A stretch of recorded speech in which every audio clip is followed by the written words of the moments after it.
Bienvenue tout le monde, bienvenue au webinaire d'aujourd'hui. Approfondir la façon dont nous évaluons et comprenons les réussites des jeunes. C'est un premier webinaire sur comment nous comprenons comment réussir la réussite des jeunes. Nous sommes très heureux d'être avec nos partenaires et aussi avec nos partenaires des communautés bâtissant l'avenir des jeunes. Nous avons avec nous Maxime Crawford Holland et aussi Trevor Johnson. Maxime est du CBAJ au Yukon et Trevor est à CBAJ dans le nord de la Colombie-Britannique. J'aimerais également faire une reconnaissance territoriale. Nous nous rencontrons sur un territoire autochtone pour ceux et celles d'entre nous qui sommes des colonisateurs et des colonisatrices. Nous sommes reconnaissants de toutes les personnes toutes les générations plutôt de peuples autochtones qui ont pris soin de cette terre. La reconnaissance des contributions de l'importance historique des peuples autochtones doit être clairement et ouvertement lié à notre engagement collectif à concrétiser la promesse et à relever des défis du processus de vérité et de réconciliation dans nos communautés. Merci, Liam. Bonjour tout le monde. Je m'appelle Nathalie Blanchette et je suis la directrice de ce programme à l'Institut Tamarack. Et merci de cette reconnaissance territoriale, William. Je vais vous inviter tous et toutes dans la fenêtre clavardage d'indiquer où vous vous trouvez. Moi, je suis à Mi'kmaq. Le nom colonial est connu sous le nom de Nouvelle-Écosse. Alors, j'inviterai tous les participants et participantes à indiquer votre nom et d'où vous venez aujourd'hui. Alors, je vais faire un survol de la discussion d'aujourd'hui. Tout d'abord, nous allons commencer en vous donner une présentation de communauté bâtissant l'avenir des jeunes. Donc, pour commencer, nous aimerions avoir un dialogue avec les personnes qui travaillent sur le terrain dans les communautés. Le 15 juin, nous aurons notre deuxième webinaire. Ce sera la deuxième partie de la conversation. Nous allons donc parler à ce moment-là des changements de système pour améliorer la collecte de données. En octobre, la réunion annuelle des communautés bâtissant l'avenir des jeunes aura lieu les 26 et 27 octobre. Et lors de ce rassemblement, nous allons tirer parti de ce que nous allons apprendre aujourd'hui et aussi du webinaire au mois de juin afin de pouvoir vous recommuniquer de ce que nous avons entendu et aussi nos réflexions. Prochaine diapositive. Et maintenant, j'aimerais vous expliquer de quoi il s'agit aux communautés bâtissant l'avenir des jeunes. Donc, nous travaillons dans 20 communautés, collectivités partout au Canada. C'est un programme qui vise toute la communauté et on cherche à vraiment pouvoir faire participer les jeunes à l'école secondaire et au-delà. Voici nos principes pour le CBAG. Nous mettons les jeunes au centre. Nous avons une perspective d'équité. Nous avons également une diversité géographique. Nous sommes dans des petites plutôt des communautés de petite et moyenne taille, souvent des communautés qui n'ont pas nécessairement l'occasion de recevoir un soutien. Et on se fie beaucoup sur le réseau de pairs et de soutien. Il s'agit de 20 communautés au Canada et ces communautés se rencontrent plusieurs fois par mois. Ils apprennent les uns des autres. Et aussi, les données et les apprentissages sont très importants pour nous aider à véhiculer tout ce que nous faisons au sein des communautés CBAG. Ici, on décrit avec un cercle notre plan d'impact collectif pour atteindre les résultats pour les CBAG. Donc, le CBAG est un projet d'impact collectif. Il y a un jeune au centre. Nous faisons la collaboration de l'ensemble de la communauté. Nous créons des possibilités scolaires et des parcours d'emploi. Nous avons également des occasions pour des investissements stratégiques dans l'innovation et nous examinons également les projets pilotes, ainsi de suite, mais on examine également quels sont les changements systémiques dont nous avons besoin au niveau de la communauté et aussi au niveau local. Et comme je l'ai mentionné plus tôt, nous portons une attention particulière sur les données et l'apprentissage. Avec tous ces éléments, eh bien voilà comment nous cherchons à améliorer les résultats pour les jeunes. Aussi, on cherche à avoir de meilleurs taux d'obtention des diplômes de l'enseignement secondaire et supérieur et nous cherchons à avoir un plus grand nombre de jeunes acceptés dans les établissements postsecondaires. Alors voilà un survol du plan d'impact collectif pour atteindre les résultats pour les communautés bâtissant l'avenir des jeunes. Prochaine diapositive.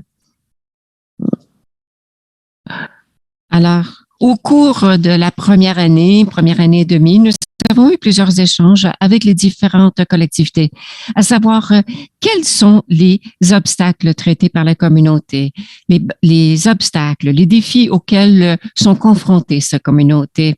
Il y avait des thématiques qui ont été relevées et que l'on voyait souvent, et les voici, vous les voyez à l'écran. Éducation accessible, l'orientation vers les services appropriés, accès aux mesures de soutien, l'emploi et des occasions de mentorat, l'identité et les liens sociaux. Nous voulons également créer des occasions d'engagement et de leadership des jeunes et aussi la santé globale et bien-être. En concentrant nos efforts et en ciblant les efforts de toute la communauté en fonction de leurs besoins et de leurs priorités, et en se concentrant sur ces domaines prioritaires, c'est ce que nous avons dans l'espoir de réaliser ces résultats. Alors, lorsque nous parlons d'apprentissage et des données, nous avons beaucoup parlé à l'interne chez Tamarack et aussi avec nos partenaires communautaires quant à savoir la force du compact, l'impact collectif. Donc, nous, ce que l'on veut, c'est que l'on mieux comprendre le contexte des communautés, les défis et les priorités auxquels sont confrontées chaque communauté. Et aussi, lorsque l'on dit que l'on cherche à améliorer les résultats pour les jeunes, on se pose la question, à savoir, en plus de mesurer des points de données clés, par exemple le nombre de jeunes diplômés de l'école secondaire, on se pose la question suivante. Comment pouvons-nous rassembler des données supplémentaires pour approfondir notre compréhension de la réussite des jeunes? Donc, lorsque nous pensons aux 6 priorités que nous avons vues sur la diapositive précédente, il y en a qui sont des résultats plus globaux, mais comment faisons-nous pour obtenir davantage de données pour mieux comprendre la réussite des jeunes? Et comment mesurons-nous et comprenons-nous les facteurs clés qui sont présents dans la communauté et qui ont des répercussions sur la réussite des jeunes? Voilà des questions qu'on se pose tout au long de nos projets. Mais aujourd'hui, ce que nous tentions de faire, c'était d'entamer un échange avec vous, à savoir comment pouvons-nous comprendre le contexte de façon plus globale. Et prochaine diapositive, ce que nous avons constaté ici, c'est que nous vous avons présenté le contexte de la communauté. Qu'est-ce que ça représente pour nous? Et comment ce contexte peut vraiment nous permettre de mieux comprendre la réussite des jeunes. Donc, il y a les liens sociaux, la santé, le bien-être, l'engagement de l'école et de la communauté, le climat scolaire, des besoins élémentaires des jeunes, le soutien familial, le mentorat et aussi le sentiment d'appartenance. Alors, voilà les éléments du contexte de la communauté dont on parle. Et nous, on se pose la question suivante. Pourriez-vous prendre un instant, ou en tout cas 30 secondes, 1 minute, pour repenser à ceci? Qu'est-ce qui lui manque dans le contexte communautaire d'après votre travail? Donc, pourriez-vous répondre à cette question dans la fenêtre clavardage pour que nous ayons une idée de votre définition du contexte de la communauté? Comment pouvons-nous mieux comprendre le contexte? Comment mieux comprendre l'ensemble de ces éléments? Allez-y. Donc, nous avons la voix des jeunes. Le transport dans les milieux ruraux, c'est toujours un enjeu. La participation des jeunes également. Aussi, sentez-vous bien à l'aise, dit Jamie. Dit Nathalie Blanchette, d'écrire ses commentaires en anglais ou en français. Alors, la reconnaissance d'avoir les compétences, de donner des occasions d'élaborer ces compétences. Alors, des liens, alors la voix des jeunes, la compréhension des droits, les relations vraiment qui vont permettre aux jeunes de s'épanouir, les dynamiques des familles, les participations des jeunes et renforcer la collaboration avec les écoles et les administrateurs et administratrices. Donc, je vais demander à tout le monde de continuer à indiquer vos commentaires dans la fenêtre clavardage. Merci beaucoup, dit Nathalie Blanchette.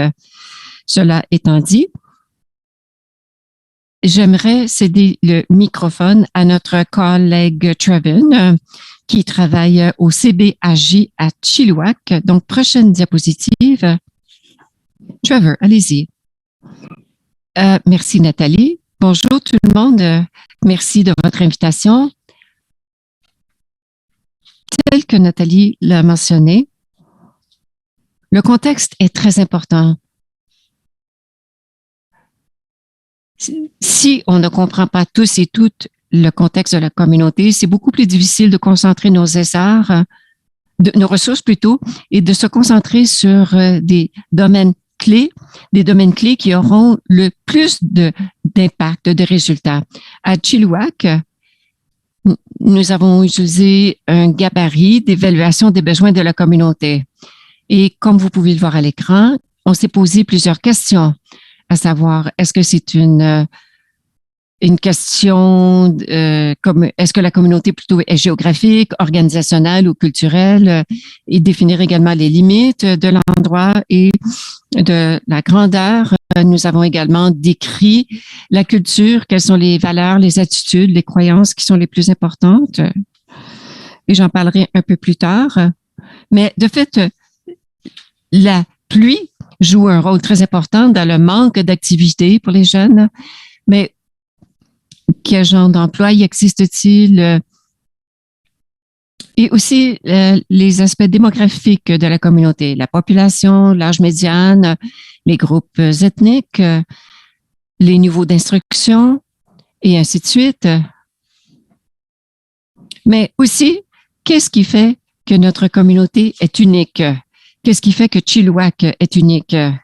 Nous avons donc rassemblé cette information et nous avons été très chanceux parce qu'à Chilliwack, il y a une communauté de recherche très robuste. Donc, il y avait déjà beaucoup d'informations qui nous étaient disponibles. Et donc, nous avons fait la collecte de ces données et ensuite, nous avons commencé à élaborer notre plan sur une page. Et en élaborant ce plan sur une page, nous avons utilisé deux questions, c'est-à-dire quels sont les problèmes sociaux qui ont le plus d'impact sur les jeunes et sur l'emploi et les jeunes, et aussi quels sous-groupes de la population font face à de tels problèmes. Nous avons donc rassemblé toute cette information, nous avons présenté ce plan à la table de direction et tous les membres de la table de direction avaient des devoirs à faire. Et ils devaient communiquer avec 4 jeunes et recevoir de la rétroaction. Donc, nous avons tous et toutes communiqué avec des jeunes. Nous sommes allés à la recherche des réponses. Et en fonction de cette évaluation des besoins, nous avons commencé à mettre au point notre plan sur une page et à cibler les domaines essentiels où on juge qu'un changement aurait des répercussions sur l'emploi et sur l'éducation. Et prochaine diapositive, s'il vous plaît. De fait, la prochaine. Et voici notre plan sur une page. Voilà le résultat donc de cette évaluation de besoins et aussi la sensibilisation, le rayonnement avec les jeunes et les dirigeants et dirigeantes. Les parties les plus importantes sont la navigation des systèmes, les principes principaux, de suivre les succès aussi, de cartographier l'avenir, qui travaillent ensemble. Mais nous avons également inclus des indicateurs, par exemple, des indicateurs moins conventionnels l'orientation à l'avenir, les métiers, l'éducation postsecondaire, la perception de l'appui et ainsi de suite. Alors, en gros, nous cherchons quand même à obtenir des données et au fil du temps, notre plan a changé un peu. Nous allons mettre à jour ce plan sur une page pour mieux refléter où nous en sommes présentement. Et ces changements sont dus à la rétroaction que nous avons reçue de la part des membres du comité. Prochaine diapositive, s'il vous plaît.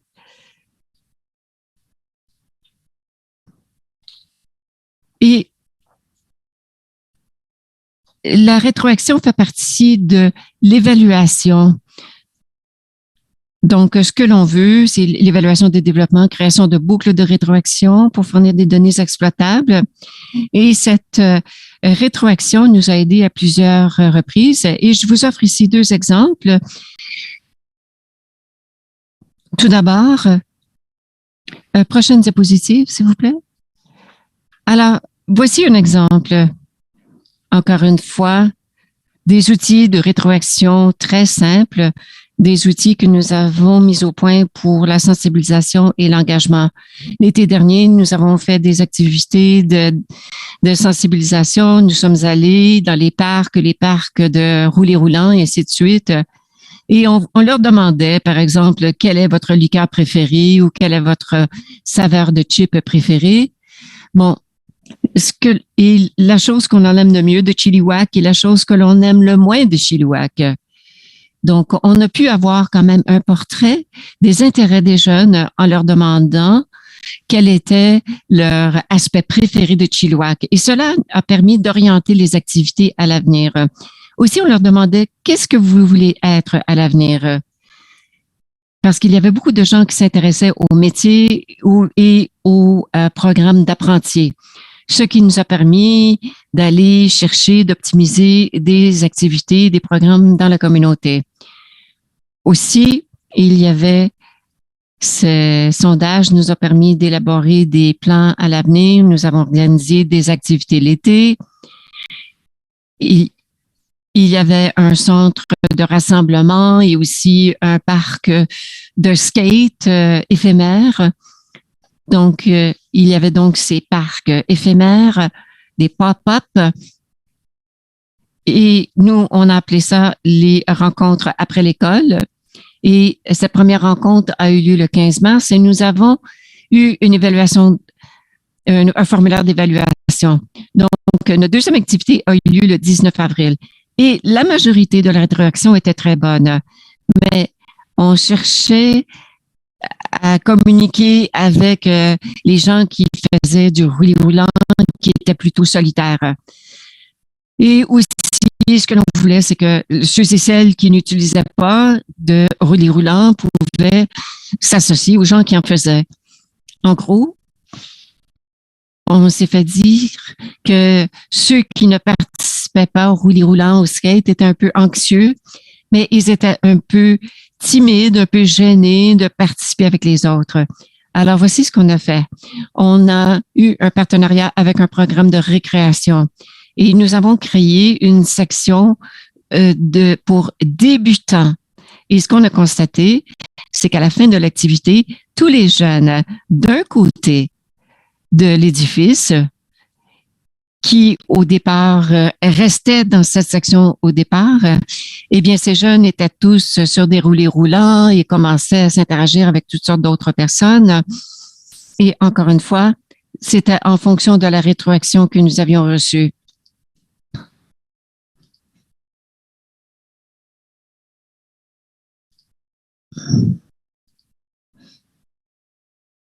J'aimerais parler un peu aussi de l'information que nous allons examiner ensemble pour notre évaluation plus globale.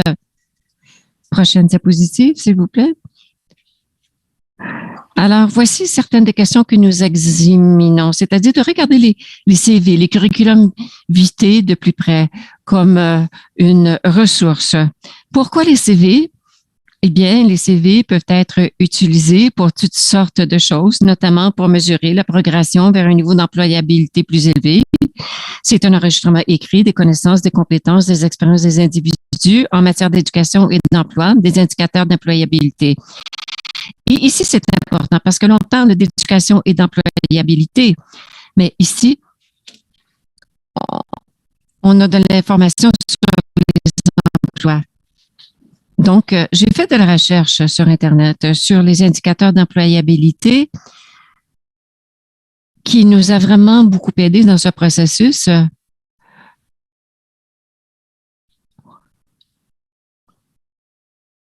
Mais une autre raison pour laquelle on voulait se concentrer sur les CV, c'est que c'est un élément fondamental du processus d'emploi. Et qu'est-ce que ça veut dire? Eh bien, obtenir un emploi, ça veut dire préparer un CV, envoyer un CV, passer une entrevue. Et donc, on a décidé de se concentrer sur un des aspects une des étapes. Donc, en regardant les CV et en évaluant à quel point les CV étaient bien mis au point, ben, on espère pouvoir aider les participants et les participantes. Et personnellement, je crois que c'est ce que nous avons pu obtenir. Nous avons mis beaucoup plus l'accent sur le fait que les CV des participants et des participantes soient vraiment bien réalisés. Alors, ensuite, on se pose la question, ce qui est mesuré, eh bien, on cherche à augmenter des connaissances, des compétences et des expériences techniques et transférables, des indicateurs d'employabilité. Donc, par exemple, des catégories de compétences transférables, apprendre à apprendre, communication, travail en équipe, résolution de problèmes. Et aussi de l'expérience pratico-pratique. Nous voulons leur offrir de plus d'expériences possibles. Et dans cela, je veux dire qu'il faut inclure les jeunes dans tous les aspects de notre programmation, dans tous les aspects de notre activité. Et ce faisant, nous leur offrons une expérience pratique. Et aussi, il y a les compétences techniques. Ce qui est pertinent ici, c'est il faut examiner dans quelle mesure les compétences techniques et leur pertinence par rapport aux objectifs d'emploi des participants et participantes. Par exemple, un des jeunes a décidé ou a évoqué vouloir travailler auprès des jeunes. Ce jeune est à l'université. Et après avoir échangé avec cette personne, eh bien, nous avons regardé les descriptions de postes de gens qui travaillent auprès des jeunes et nous avons incorporé les connaissances et les compétences qu'elle obtient présentement au sein des CBAJ. De cette façon, lorsque il y aura un poste qui s'ouvrira, alors son CV pourra correspondre au poste qui a été affiché. Et ce faisant, nous aurons réalisé notre objectif.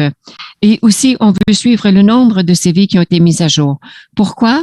Eh bien, parce que dans nos activités après l'école, nous avons un tuteur pour les mathématiques et récemment, nous avons trouvé des gens qui travaillent avec les jeunes pour parfaire leur CV. Alors, nous allons mesurer, encore une fois, le nombre de CV plutôt mis à jour. Et encore une fois, des indicateurs d'intérêt pour l'avenir.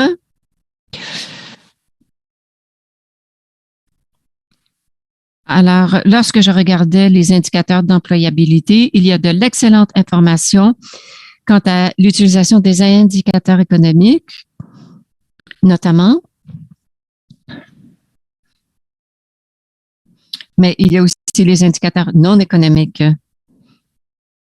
On s'intéresse beaucoup à savoir comment la résilience en matière de recherche d'emploi et l'estime de soi, l'efficacité personnelle peut avoir des répercussions sur la durabilité des emplois. Alors, je crois que c'est de fait complet. Pour ce qui est de mes diapositives, c'est un travail qui est en évolution, notamment nous regardons les CV, nous cherchons des indicateurs de succès qui sont non conventionnels et nous devons continuer à travailler en ce sens. Et j'espère que certains d'entre vous pourraient nous aider en indiquant des commentaires dans la fenêtre clavardage. Merci Nathalie, merci tout le monde. Merci Trevor. Trevor, il y a quelques questions pour vous. Tout d'abord, c'était le nom de la personne qui a élaboré le cadre, mais je vois que Jamie a répondu à cette question. Ensuite, est-ce qu'il y avait des jeunes à votre table de direction? Oui, absolument. Nous avons plusieurs personnes à la table de direction. Mais ce que l'on constate, c'est qu'il y a plus de jeunes à la table par rapport aux fournisseurs de services, à cette table de dirigeants et dirigeantes. Deuxième question.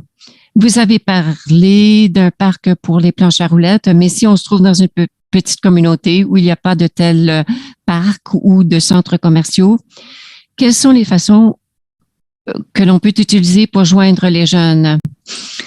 C'est une excellente question, dit Trevor. Pour nous, ce parc intérieur pour les planches à roulettes, eh bien, ce qu'on a fait, c'est qu'on a loué un espace pour environ 6 heures. Et de fait, on travaille avec l'organisation Skate Life. Et ils ont des obstacles de planches à roulettes très faciles.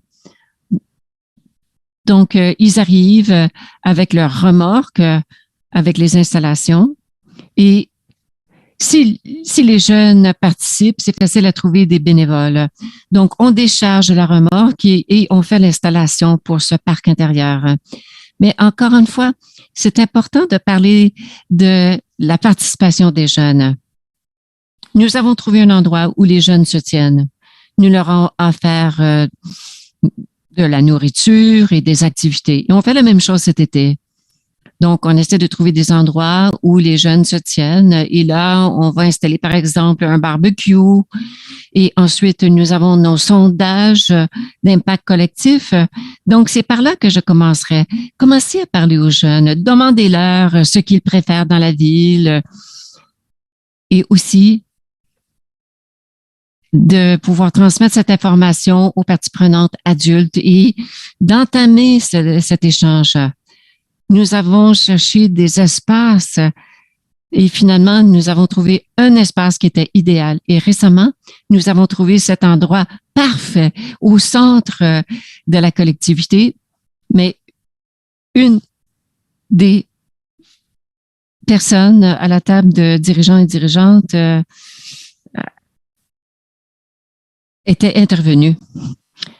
Merci, Trevor. Il vous reste 30 secondes.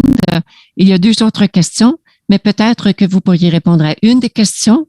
Mais voici, pour ce qui est des CV, aviez-vous un point de référence pour les CV des jeunes afin de pouvoir comparer le nombre de CV à la fin du programme? Oui, je leur ai demandé. Et ils m'ont envoyé leur courriel.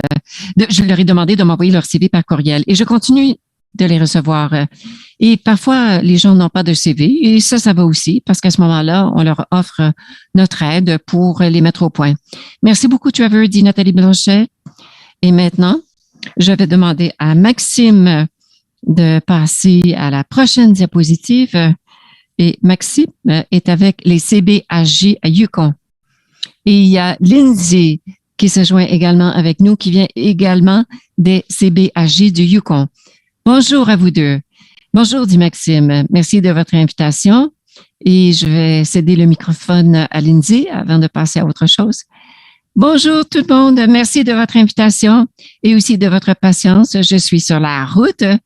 Vous le savez, on doit se déplacer. Et ici, on se joint de différentes Premières Nations. Et je suis de la Première Nation Champagne-Bichniac. Et je me joindrai à vous après la présentation de Maxime. Merci, Lindsay. Et je voudrais aussi porter à votre attention que c'était très intéressant de voir la présentation de mon collègue, de voir votre plan sur une page, les liens avec la nature. Eh bien, ça évoque également ce que nous tentons de faire, mais nous allons en parler un peu plus tard, tel que Lindsay l'a mentionné. Alors, je suis sur les territoires autochtones aujourd'hui. C'est aussi connu sous le nom de Whitehorse. Je pense que c'est très bien que l'on constate qu'il y a des gens de partout au Canada et des États-Unis également. Et est-ce que j'ai vu quelqu'un de l'Afrique du Sud? Ça, c'est génial. Certains d'entre vous n'avaient peut-être jamais entendu parler du Yukon, donc je vais vous donner un peu de contexte communautaire parce que c'est très important. Et c'est un peu l'accent qu'on voudra mettre aujourd'hui. Donc, au Yukon, il y a environ 40 000 personnes au total. Nous ne sommes pas très nombreux et 35 000 personnes habitent à Whitehorse. Donc, c'est la ville principale. Et ensuite, il y a environ 12 à 15 plus petites collectivités partout sur ce territoire. Les services sont très centralisés à Whitehorse. Un de nos objectifs prioritaires, c'était d'élargir des services et de bâtir des capacités ailleurs également. Alors, en gros, notre approche par rapport à l'évaluation, c'est par rapport à un sentiment d'appartenance. Si ces jeunes au Yukon ont un sentiment d'appartenance, alors c'est ce qui est le plus important. Donc, c'est important pour nous d'essayer de cartographier l'environnement, le contexte dans lequel les jeunes grandissent.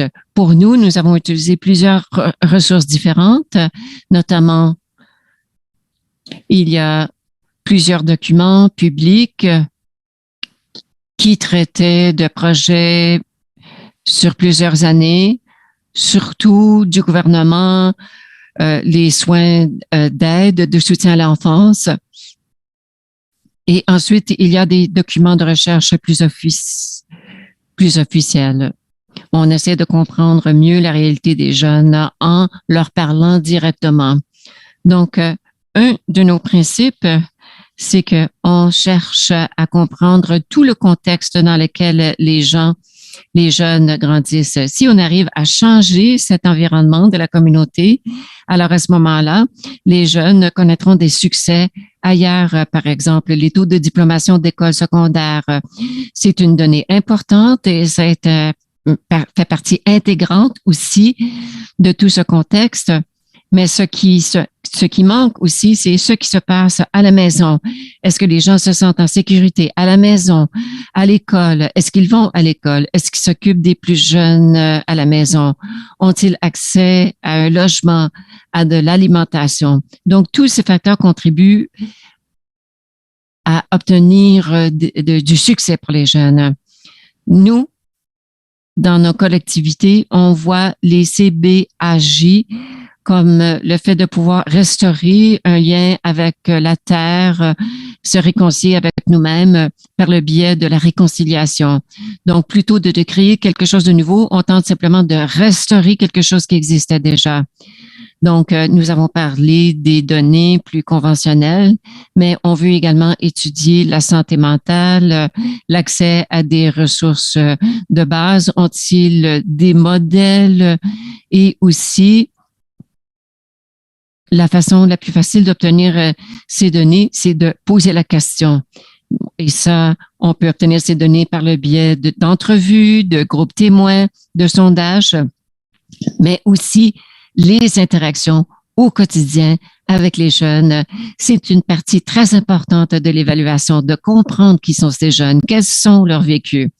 Alors, nous avons ce concept du bassin versant. Lindsay, vous voulez en parler ou voulez-vous que je me lance? Allez-y, Maxime. Donc, en gros, voici ce concept du bassin versant. C'est une réponse à cette réalité de tous les éléments intersectionnels qui existent dans le monde des jeunes. Donc, nous utilisons ce visuel d'un bassin versant.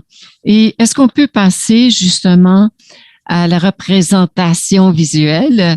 Et évidemment, c'est un projet de descriptif, mais si vous avez des idées ou des ajouts, il nous ferait plaisir de savoir ce que vous en pensez. Mais vous voyez un triangle au bas de la page, c'est vraiment la représentation géographique du Yukon. Et ensuite, il y a toutes ces sources d'eau qui nous arrivent en aval, du haut vers le bas. Mais tout d'abord, je vais expliquer que c'est une approche pluriannuelle, c'est à long terme. Et la santé de ce bassin versant représente la santé des jeunes, la santé des communautés dans lesquelles ils vont évoluer. Alors, il y a ces différents éléments qui arrivent vers le haut et tous ces éléments se rassemblent pour créer l'environnement que connaissent les jeunes. Et c'est ce que nous décrivons comme impact collectif. Tout cela fait en sorte que ça crée l'environnement des jeunes. Donc, tous ces éléments qui nous arrivent du haut vers le bas, on peut voir combien il y a justement d'éléments, la qualité de chacun de ces éléments. Ici, par exemple, on peut parler des voix des jeunes, la sécurité alimentaire, la sécurité des logements également, le nombre de relations positives qu'ont les jeunes, les différents programmes, mais aussi des sources plus traditionnelles comme les taux de diplomation, les taux de chômage. Et ensuite, les résultats sont les suivants. Il s'agit des résultats qui sont appuyés par les entrants. Donc, ici, pour le bassin versant, on parle de relations positives, des mentors dans la vie des jeunes. Et ça peut être représenté par des vieux arbres ou encore il peut y avoir de nouveaux bourgeons. Et ici, on parle du nombre de jeunes qui ont participé. Et bon, je vais sauter toutes les analogies ici parce que vraiment, on peut vraiment entamer une spirale pour avoir une analogie pour chaque résultat. Mais j'aimerais que quand même que cette approche vous présente un aperçu de notre impact collectif. Et je vais demander à ma collègue Lindsay si elle a quelque chose à ajouter. Maxime, je crois que tu fais un excellent boulot. Quelques points que je voulais ajouter pour appuyer ce que tu as dit. Donc, le processus de mettre au point, tout cela, ça a été un processus collectif. Alors, il y a un peu de circulation. Donc, il y a du bruit en arrière-plan. On veut avoir des outils d'évaluation qui peuvent raconter l'histoire, mais aussi on veut avoir le contexte qualitatif. Nous voulions créer quelque chose qui était suffisamment robuste, qui résisterait à un examen par les pairs et aussi un examen par un plus grand auditoire. Et troisièmement, on voulait établir un nouveau modèle qui nous permettrait d'obtenir les résultats dont on a besoin et qui nous représente vraiment nos gens, comment nos jeunes perçoivent le monde. Un des soucis auxquels on a été confrontés, c'est que peu importe comment on s'y prendra, c'est que les problèmes sont interconnectés. Et si on essaie de résoudre un problème plutôt qu'un autre, par exemple, un projet incroyable de la part du gouvernement fédéral, c'est-à-dire la stratégie d'employabilité. Mais ici, il y avait beaucoup d'argent pour embaucher des jeunes, mais il n'y avait pas d'alimentation, de nourriture, ni de logement. Et aussi, il y avait un gros souci au niveau du transport. Et ce n'est que le mois dernier qu'ils ont approuvé un service de transport par autocar le dimanche, ce qui n'existait pas avant. Et en faisant participer les jeunes, on a vraiment optimisé notre table de partenariat. Nous avons une table qui couvre tout le partenaire qui implique les chefs, les grands chefs, mais aussi le gouvernement municipal, provincial et fédéral. Et c'était très impressionnant. Ils ont pu nous accueillir. Et donc, les jeunes, les apprentis ont pu accéder à leurs espaces. Donc, notamment, on voulait créer un espace sûr. Ici, on n'a pas ce genre de ressources, le genre de ressources dont parlait mon collègue un peu plus tôt, Trevor, quant à ce parc de planches à roulettes. Mais nous, on a gardé ça très simple. On faisait des feux. On avait de la nourriture et on s'assurait que c'était une activité très informelle et sur le territoire. Et nous avons jugé que c'était vraiment très puissant comme approche. Aussi, je voulais revenir à l'outil d'évaluation et comprendre que le plan que vous voyez à l'écran est présenté avec beaucoup d'humilité, mais nous voulions vraiment être transparents par rapport à notre processus. On voulait aussi vous présenter que ce n'était pas toujours parfait. C'est encore une situation où on fait des notes à l'arrière d'une enveloppe pendant qu'on rentre chez soi. Et tel que Maxime l'a mentionné, on voulait vraiment le présenter maintenant, alors que nous sommes aux premières étapes. Il y a plus de 100 personnes de partout au monde qui participent à cette session. Alors, nous sommes très ouverts à nous entretenir avec eux et avec elles. Donc, lorsque vous regardez, par exemple, nos mesures d'évaluation, eh bien, on tient également compte de la quantité de l'eau qui circule en aval. Mais aussi, on veut tenir compte du contexte communautaire de façon à s'assurer qu'il y a ce sentiment d'appartenance. Et c'est aussi un système qui est ancré dans le changement. Ici, on a constaté que l'on tente de contrôler nos systèmes, mais les systèmes de gouvernement sont très enchâssés dans la gestion. Mais ici, nous partageons des apprentissages des peuples autochtones qui remontent à 7 générations. Donc, au fur et à mesure qu'il y aura des changements, il y aura une évolution. Mais chaque chose que l'on mesure, par exemple, les vieux arbres sont également mesurés en fonction des nouvelles pousses. Donc, est-ce que nous avons des nouveaux bourgeons ou un vieil arbre qui a été abattu ou qui n'est pas en santé? Donc, nous pouvons examiner tous ces éléments. Et je pense que je vais céder le micro à Maxime. Merci, Lindsay. Je suis d'accord que dans l'intérêt de notre session, eh bien, on aimerait avoir des commentaires de la part de tous nos participants et participantes. Alors, je vais aller rapidement pour les autres, pour ce qui est des autres diapositives. Alors, voici notre plan sur une page. Ce n'est pas aussi détaillé que ce qu'a présenté mon collègue à Chilliwack, mais il y a quand même notre vision globale. On veut s'assurer que les gens sont sensibilisés, engagés, inclus, respectés, qui sont en mesure de prendre la relève, qui sont forts. Et prochaine diapositive, s'il vous plaît.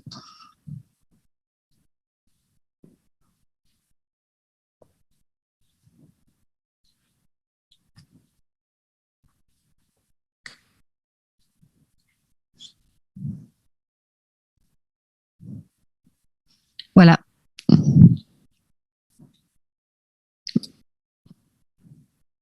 Donc, en gros, les connaissances et l'expertise des jeunes et des façons différentes de faire la collecte de données. Je vais vous donner quelques exemples que nous utilisons.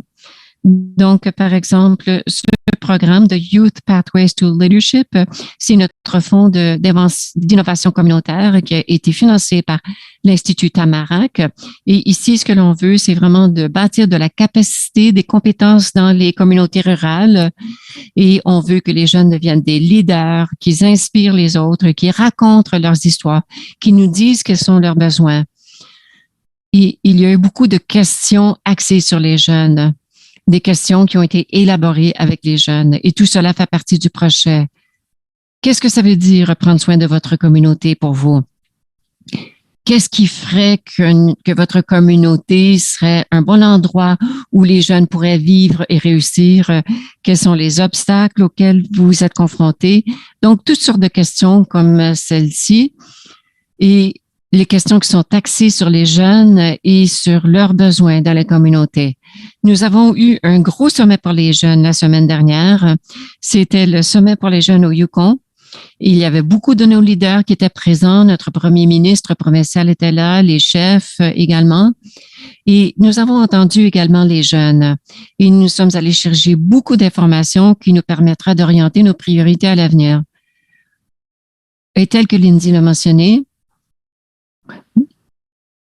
nous partageons beaucoup des résultats de l'évaluation avec nos partenaires. Ils ont des systèmes d'évaluation et nous aussi, et on les partage entre les différents partenaires. Et tel que Lindsay l'a mentionné, la transparence et la communication sont très importantes pour avoir une approche la plus globale possible. Alors, je crois que je vais m'en tenir à cela. Et Lindsay, des derniers mots?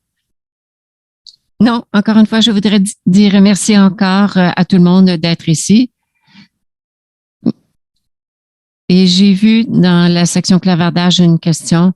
Nous avons travaillé avec tous les jeunes autochtones au Yukon. Il y a une section qui est, ce sont des Inuits, mais nous travaillons de très près avec les territoires du Nord-Ouest et du Nunavut.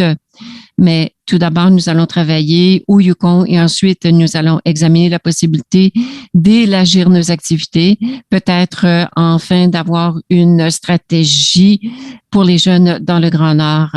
Et lors de notre sommet, il y avait des appels à l'action dans notre territoire, et c'est-à-dire les jeunes voulaient ajuster l'âge légal pour voter à 16 ans. Donc, nous en avons beaucoup entendu parler également. Et avant d'aller trop loin, oui, nous avons des parties prenantes dans le domaine de l'éducation. Nous sommes partenaires plutôt avec le ministère de l'Éducation, avec les écoles. Et pour ceux et celles qui ne connaissent pas le Yukon comme territoire récemment, il y a eu une collaboration avec un organisme sans but lucratif, c'est-à-dire le ministère de l'Éducation pour les Autochtones. Donc, ils sont en train de vraiment nous donner un coup de main. Ça ne va pas éliminer le système d'éducation territoriale, mais quand même, ce système existe. Merci beaucoup, Lindsay. Merci, Maxime. C'est incroyable de constater de tous les efforts. Et j'aimerais remercier Trevor, Maxime et Lindsay de nous avoir parlé de ce qui se passait au niveau de la communauté. Et tel que je l'ai mentionné plus tôt, les communautés bâtissant l'avenir des jeunes, eh bien, c'est vraiment fondé sur le partage entre les communautés et avec l'Institut Tamarack. Ce travail a été lancé en 2019, donc ce partenariat que le gouvernement fédéral et l'Institut Tamarack a mis sur pied. Vous savez, le fait de recevoir ces fonds et que ces fonds puissent être transférés aux communautés pour leurs projets, mais il y a aussi le fonds d'innovation dont Maxime a fait référence. C'est vraiment incroyable de voir les résultats, comment on mesure l'information et de quelle façon que l'on fait la collecte des données et aussi la rétroaction des jeunes. Vous savez, ça ne fait que 2 ans et quelques mois que ce projet a été mis sur pied. Donc, j'adore justement les partenariats vers le haut, vers le bas, à droite et à gauche, 3-dimensionnels. Merci de toutes ces informations. Nous avons quelques questions pour nos conférenciers, conférencières et pour les intervenants. Alors, cette question a été soulevée déjà dans la fenêtre clavardage. Mais voici ma question. Comment avez-vous impliqué les jeunes et les parties prenantes dans l'élaboration de votre approche afin de comprendre votre communauté et de procéder à votre évaluation? Et je vais tout d'abord m'adresser à Trevor. Merci, Nathalie. Et Maxime, tout d'abord, excellent exposé.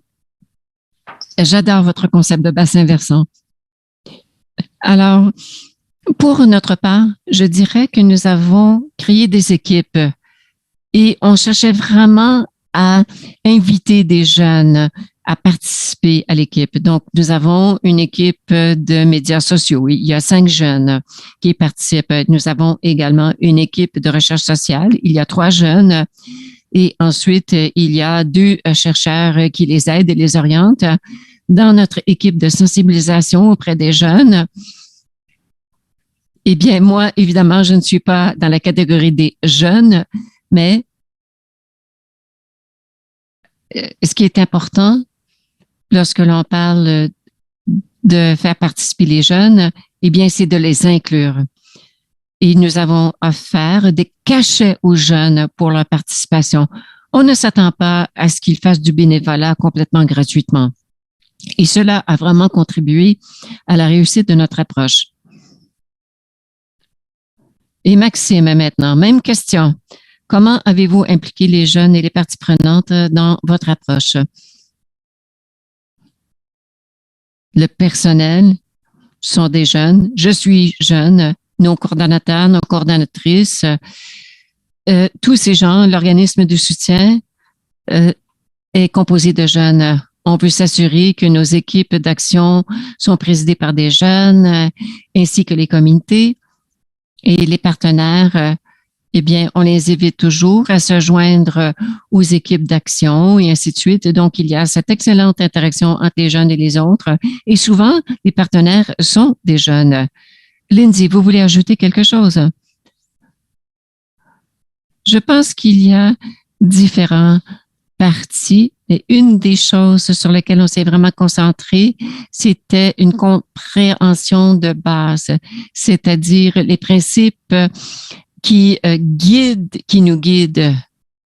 Donc, nous, une des choses que l'on dit, c'est soyez présents, soyez toujours présents. Revenez toujours d'une semaine à l'autre. Autre chose, lorsqu'un jeune ou une jeune prend la parole, on veut s'assurer que ses commentaires sont pris en compte en temps opportun. Et vous savez, la participation de tous les jeunes, de fait de tous les humains, c'est important que toutes ces personnes se sentent valorisées. Et aussi, lorsqu'on regarde le concept et vraiment se concentrer sur les espaces sûrs, rencontrer les gens là où ils sont et offrir un espace où les gens peuvent se rencontrer. Donc, on ne veut pas vraiment créer une nouvelle porte qu'il doit ouvrir, mais c'est plutôt à nous d'aller les rencontrer lorsque cela les conviendra. Et la nourriture, j'apporte toujours de la nourriture. Alors, ici, Nathalie Blanchette, quelles conditions favorables étaient présentes dans votre communauté qui ont fait en sorte que vous avez pu réaliser ces projets et que tout cela a vraiment créé les bases? Maxime.